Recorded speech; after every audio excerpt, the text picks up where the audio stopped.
नमस्कार जी। Sir Sahib sir. क्या नाम है आपका? मेरा नाम है दासी जूली मोदी। आप कहाँ से आए हैं? हम आए डबरा, जिला ग्वालियर, मध्य प्रदेश। संत रामपाल जी महाराज जी से आपने नाम दीक्षा कब ली? संत रामपाल जी महाराज जी से मैंने नाम दीक्षा ली है 2017 तीसरा महीना 17 मार्च। हम पहले श्री कृष्ण जी भगवान की भक्ति करते थे और उसके बाद हम संत रामपाल जी महाराज जी के चरण में ऐसे आए, सारे लोग जुड़ गए थे। हमारा बच्चा है छोटा वाला, वो जुड़ने के लिए गया। जब वो जुड़ने गया तो हमने उससे काफ़ी मना करी कि बेटा आप नहीं जाओ, सब लोग जुड़ गए, हम अकेले रह जाएंगे। तो उसने माना नहीं। वो घूमने के प्रचार से जुड़ने गया। उसने कही मम्मी जब बड़ा भाई जाता है 4 दिन के लिए पेशी पे मालिक की, तो स्कूल की भी नांगा होती है और घूमने भी मिलता है, और रात में कैसा सफ़र होता है ट्रेन में हमने कभी देखा नहीं है। तो वो घूमने के उद्देश्य से चला गया, उसने ज्ञान नहीं समझा। जब वो बच्चा उधर से लौट के आया, गुरु जी के दर से, तत्वती संत रामपाल जी महाराज की दर से दक्षा लेके लौट के आया, तो उसने हमको समझाया मम्मी आप भी जुड़ जाओ उसमें। हमने कही हम नहीं जुड़ेंगे। उसने लगातार सर 15 दिन तक बोला हमसे, लेकिन हमने कही हम नहीं जुड़ेंगे और हमारे से नहीं कहा जाता। तो फिर उसके 15 दिन बाद ऐसी बात कहने लगा। उसने फिर 10-12 दिन तक ये बात कही मम्मी आप कुतिया बन जाओगी, कुत्ता बन जाओगी, गैया बनोगी और हम देखेंगे घूरे पे फिरोगी तो हमको बहुत दुख होगा, पर हम कुछ कर नहीं पाएंगे। तो हमने कहा किसने देखा अगला जन्म कुत्ता बनेंगे, कुतिया बनेंगे, जो बनेंगे वो बनेंगे, लेकिन अभी तो हमको इंसान का जन्म मिला है, उसका सुख तो देख ले कैसा होता है। तो ऐसे हमारे लड़के ने 10-12 दिन कही भगत जी हम ऐसे पागल से हो गए थे कि अगर हम रोटी बस बना रहे हैं तो रोटी बनाते हुए देखते थे कि हम कुतिया बन गए और घूरे पे फिर रहे हैं, काली कुतिया बन गए, पन्नी फाड़ रहे हैं। और फिर हम बर्तन साफ कर रहे हैं, हम ऐसे हो गए थे, हम ऐसा देखते थे कि हम गैया बन गए, हमारे जो खुरों इसमें कीड़ा पड़ गए। और काफी लोग चिल्लाते थे दवाई नहीं खा रही तो इसको गुड़ में रोटी में दवाई लगा के खिला दो तो जो खा लेगी। भगत जी हम ऐसे हो गए थे। उसके बाद क्या हुआ भगत जी, हमने कही अब लड़का हमसे ज्यादा कहता था तो हमने अपने बच्चे से बोल दी अगर तुम्हारे परमात्मा अपने आप को परमात्मा मानते हैं, वो तो खुद जेल में है। हमने उनसे ऐसे ही बोला भगत जी वो तो खुद जेल में एक आम इंसान है, अगर वो परमात्मा है तो हम उन्हें चैलेंज कर रहे हैं, वो हमको लेने आया है। तो हमारा बच्चा बोला मम्मी ऐसे नहीं बोलते। हमने कि हम चैलेंज करेंगे आपके परमात्मा को ये चीज़ का, लेकिन हमको पता नहीं था कि हमारे चैलेंज करने से परमात्मा हमको लेने आ जाएंगे। लास्ट फरवरी का दिन था सर जी, लेकिन हम सुबह 5 बजे जगी रहे थे, बेड पे लेटे हुए थे। जगते जगते हमने क्या देखा सुबह 5 बजे कि हमको संत जगत गुरु तत्वती संत रामपाल जी महाराज खड़े थे हमारे बगल में, और हम उठे, मतलब आंखों खुली में देखते हुए हम उठ के हमने बच्चे का लंच बनाया और बच्चा हमारा बड़ा वाला स्कूल गया। जब स्कूल गया तो उसकी बस थोड़ी घर से दूर आती है, तो उस दिन उसकी बस लेट हो गई भगत जी। उसकी बस लेट हो गई तो उसकी दादी बोली घर में किराने की दुकान है बेटा, अगर आपकी बस लेट आ रही है तो दुकान का सामान टांग जाओ। तो हमारा जो बड़ा वाला लड़का है सतगुरु रामपाल जी महाराज जी के दास हैं वो भी, तो जब वो लड़का लौट के जैसे उसने पीठ फेरी, सिर फेरा घर के लिए आने के लिए, तो उसी की स्कूल की बस आई सर जी। और मेरे बच्चे का ऐसा एक्सीडेंट हुआ कि अगर कोई और देख लेता शायद 2-4 साल के लिए कोमा में चला जाता। जिस सिर की खोपड़ी का तो पता ही नहीं है कहाँ गिर गई, उसके सिर पे एक बाल नहीं, खोपड़ी कोस दूर गिरी हुई, किसी को पता ही नहीं चला है कहाँ गिरी है, ढूंढने वाला भी नहीं ढूंढ पाएगा इतनी दूर गिरी होगी। जब मैंने अपने बच्चे को देखा मैं बाहरी खड़ी थी, तो ना ही मैंने सिर पे पल्ला डाला और ना पैरों में चप्पल। मैंने दौड़ी लगाई और दौड़ी लगाते हुए अपने बच्चे को उठाने के लिए गई और गोदी में उठाया। उधर से मेरी सास भी आई और उन्होंने भी देखा। हमने उनसे भी कही मम्मी जी क्या हो गया, ना आप मेरे बच्चे को बुलाती और ना ऐसा होता। तो हमारी सास बोली भगत जी से कि लड़का तो खत्म हो गया, एक काम करो इसको घर पे ले चलो और सारी जगह बेलुआ दे दो। तो हमने सुनी, हमने कही मम्मी लड़का तो जिंदा है अभी, क्योंकि संत रामपाल जी महाराज की ऐसी कृपा थी उस बच्चे पे, उसको सारनाम ही मिल गया था, सतनाम मिल गया उसको ऐसी दया थी कि हमको सांसें दिखा रही वो बच्चे की चलती हुई, पर हमारे जो पति हैं और जो हमारी सास है उनको वो बच्चा मरा हुआ दिखा रहा था। एक तो ये चमत्कार था परमात्मा का। तो मम्मी ने दोबारा भी बोला हमारी सास ने कि बच्चा तो मर गया। हमने कि मम्मी बच्चा तो जिंदा और इसे हॉस्पिटल की जरूरत है। तो हमारी सास बोली नहीं, तो हमारे भगत जी नहीं माने और घर भी ले आए उसको, घर ले आके और उन्होंने आंगन में लेटा दिया भगत जी।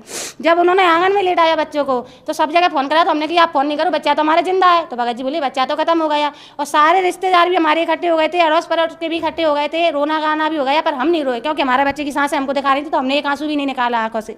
तो हमारी सास बोलती है रो क्यों रही है, पागल हो गई। हमने की पागल होंगी तो हम नहीं रोएंगे, हमारा बच्चा तो जिंदा है, क्यों रोए हम। लेकिन उसके बाद सब पता नहीं पहले कोई 4 लोग आए, बोले एक काम करो इसके लिए फायरा ले आओ और इसकी अर्थी नहीं सहेगी, अपन तो गड्ढा खोदेंगे, इस बच्चे को गड्ढे में गाड़ेंगे। तो पता नहीं घर में से किसी ने फायरा उठा के दे दिया और वो गड्ढा भी इतना गहरा गड्ढा खोद दिया उन्होंने कि मानो भगत जी सर जी हम भी खड़े हो जाएंगे तो हम भी नहीं दिखाएंगे उसमें, इतना गहरा गड्ढा। जब वो गड्ढा खोद के वो लेने आए बच्चे को, बोले सफ़ेद चादर दे दो, इसके सफ़ेद चादर में लपेड़ेंगे। तो उन्होंने लपेट भी दिया हमारे मना करने के बाद भी, और वो ले जाने लगे बाहर को बच्चे को। जब वो बाहर लेगा रोड पे तो हम भी इनके पीछे, हमने कि हम बच्चा नहीं ले जाने देंगे। जब हम अपने बच्चे के लिए आगे कदम रखे भगत जी, तो हम अपने बच्चे से उतनी दूरी पर हो जाए, यानी पीछे को बढ़े। फिर हम सोच समझ के फिर एक कदम रखे, तो फिर हम एक कदम फिर पीछे। तो हम कह रहे जब हम बड़े सोच समझ के कदम रख रहे हैं फिर हम पीछे क्यों हो रहे हैं। तो हमने जब पीछे मुड़ के देखा तो एक बाबा चले आ रहे थे जो वाइट कलर के बिल्कुल सफ़ेद कपड़ा पहने, जिस कपड़े में एक दाग नहीं, उनकी इतनी लंबी लंबी ठोड़ी थी, सिर पर टोपी थी और चले आ रहे। उनके हाथों में एक ऐसी लकीर थी कि जो हमारी सांसों से टकरा रही आके। तो हमने कही ये कैसी लकीर है कि जो हमारे सांसों से क्यों लग रही है। फिर हम अपने बच्चे को तो भूल ही गए, क्योंकि वो तो परमात्मा थे, रामपाल जी महाराज जी तो परमात्मा थे। तो हम अपने बच्चों को भूल गए। बच्चे के भूल के हमने कि हम इन बाबा को बुलाएंगे नहीं, जी बाबा तो हमारे इधर अपने आप आएंगे, जो हमारी आत्मा बोली अंदर से। तो हमने उनसे बोला कि रुको बाबा, तो वो रुक गए। हमने कि हमने अपने हाथों से एक पैरदान बनाया है, हम आपको उस पर बिठा रहेंगे। तो हमने उस आसन को भी निकाला, और जब वो बाबा वहाँ थे चौक में, हमने उनको उस पर भी बिठाया। सर जी जब वो बैठे तो हमने उनसे पूछा भी कि बाबा आप क्या खाओगे। तो उन्होंने जी भी कहा बेटा भंडारे में आप जो भी बना के लेके आओगे हम वही खाएंगे। लेकिन जब ये आत्मा तो परमात्मा की है, आत्मा बोली कि नहीं इस बाबा को तो खीर पसंद है तो हम खीर ही बनाएंगे। जब फिर हमने दोबारा भी सोचा, लेकिन आत्मा तो एक ही बात बोले कि खीर ही बनाएंगे। जब भगत जी हम अपने किचन में गए और हमने खीर बनाने के लिए रख दिया, जब हमने अपना डिब्बा खोला तो हमारे डिब्बे में सिर्फ चावल के 4 ही दाने थे भगत जी, 4 से 5 भी था।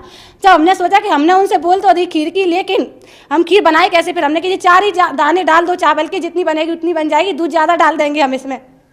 जब हमने 4 दाने डाले सर जी, तो उससे हमारी भगवानी भर गई। जब भगवानी भर गई तो गैस पे भी फैलने लगी। उस टाइम खीर हम पे समरा ही ना समरे, हमने अपनी गैस बंद कर दी और हमने प्लेट में खीर ली, चम्मच गिलास भी भर के ले गए और उनको दी, और बाबा जी ने खा ली। जब उन्होंने हाथ नहीं धोए तो हमने उनसे पूछा कि बाबा आपने हाथ क्यों नहीं धोए। उन्होंने हमसे कही बेटा कभी बर्तन में हाथ नहीं धोते। हमने उनसे ये भी कहा कि हम भी नहीं धोएंगे हाथ। बच्चे को हम भूल ही गए थे, क्योंकि वो तो परमात्मा था इसलिए भूल गए। उन्होंने खुद ऐसी बुद्धि कर दी थी। उसके बाद क्या हुआ, हमने उनकी गोदी में सिर रखा और हम इतने रोए कि उनका रोते रोते नीचे के जो कुर्ता का घेर का वो गीला कर दिया। उन्होंने हमारे सिर पर भी हाथ रखा, पर उन्होंने हमसे ये नहीं पूछा कि बेटा आप क्यों रो रही हैं, ऐसी क्या बात है, कुछ भी नहीं पूछा। हमने उनसे कही फिर बाबा हमारा लड़का लौटा दो। हमने उनसे बोला मार्च और लास्ट अप्रैल को तो हम किसी भी हालत में आपकी शरण में आ जाएंगे, जगत गुरु तत्वती संत रामपाल जी महाराज जी की शरण में हम आ जाएंगे। हमने इतना ही बोला सर जी। जब हमने पीछे मुड़ के देखा तो जो लोग हमारे बच्चे को ले गए थे वो बच्चे को लौटा के ले आए। उनने चादर नीचे रखा, उसी में हमारा बच्चा था। बच्चा उठ के बैठ गया, लेकिन जब बच्चा आया हमने उस बच्चे पे हाथ फेरा और फिर हमने पीछे मुड़ के देखा। हमने कही बाबा का धन्यवाद तो कर ही दे। तो जब देखा तो बाबा तो जा चुके थे, सिर्फ गिलास कटोरी और आसन डला रह गया था।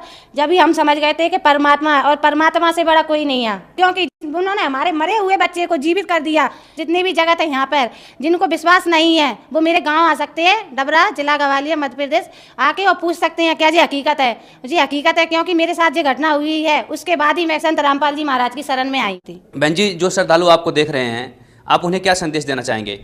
जो श्रद्धालु मुझे देख रहे हैं सर जी, मैं उनसे हाथ जोड़ के विनती करूंगी कि आप जगत गुरु तत्वती संत रामपाल जी महाराज का सत्संग देखिए। कई चैनलों पे आ रहा है, शाम को आता है 7:40 पर साधना चैनल पे। आप उसको देखिए और उससे आप ज्ञान समझ के, उसके बाद फुल ज्ञान समझ के, उसके बाद आप तत्वती संत रामपाल जी महाराज जी की शरण में जाके अपना नाम उद्देश्य कराइए और अपना जीवन का मोक्ष कराइए। संत रामपाल जी महाराज जी एक ऐसे संत हैं जो धरती पे आए हुए हैं, सभी शास्त्रों के अनुसार भक्ति खोल के बता रहे हैं। धन्यवाद जी। सत्साई।